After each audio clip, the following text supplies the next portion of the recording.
medyo misteryoso siya, hindi malinaw ang pinagmulan niya. Bakit titira rito ang isang tao mula sa ibang puso? Parang ayaw magpaliwanag din niya tumakbo siyang mag-isa at sinundan siya ni Hiki na nagsasabi na kailangan niyang maging matigas sa iba para sa kapakanan ng puhunan. Masyado na siyang walang putuon na naglalagay sa panganib sa lahat. Tila talagang gustong sumali ni Mia, kaya sa wakas ay isiniwalat niya ang kanyang sikreto. Dinala niya ang lahat sa isang silid na may nakatali na zombie.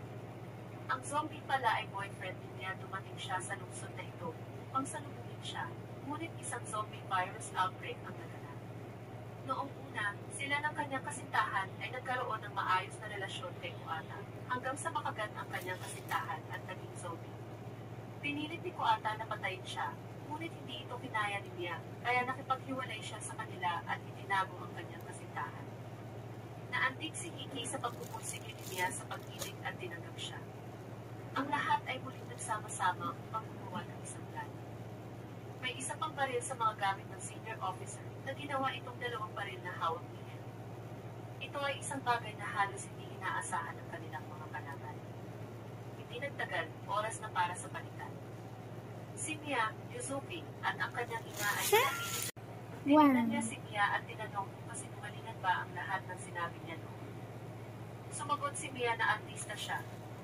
Si Hiki at ang kanyang grupo ay ihinamos at dinala sa basement. Sa pagdaan nila sa isang bodega na puno ng mga zombie, lahat sila ay nabigla ng hindi mapaniwalaan. Parang mahiyain si Kuata. Pinaunahan niya ang kanyang mga tao na ikulong ang mga zombie na nakakalat sa buong mall dito mismo, na nagbibigay ng ligtas na kapaligiran sa pamumuhay para sa lahat. Hindi maintindihan ni Hiki kung paano nila nagawang ikulan ang napakaraming zombie. Sa malapit, isang sulo ang nagbigay ng mainit na ningning na nagpapaliwanag sa mukha ni Kuata na nagbigay sa kanya ng misteryo. Makokontrol daw niya ang mga zombie. Kasunod ng kanyang mga salita, biglang namatay ang liwanag.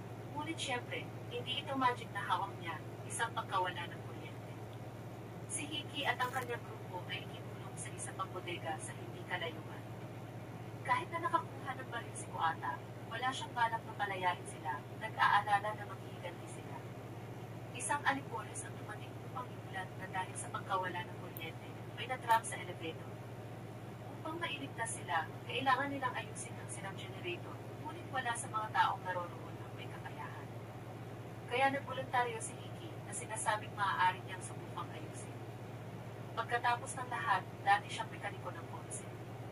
Naghinala si Kuata na maaaring subukan ni Hiki ang ilang trick, ngunit wala siyang pagbibigay.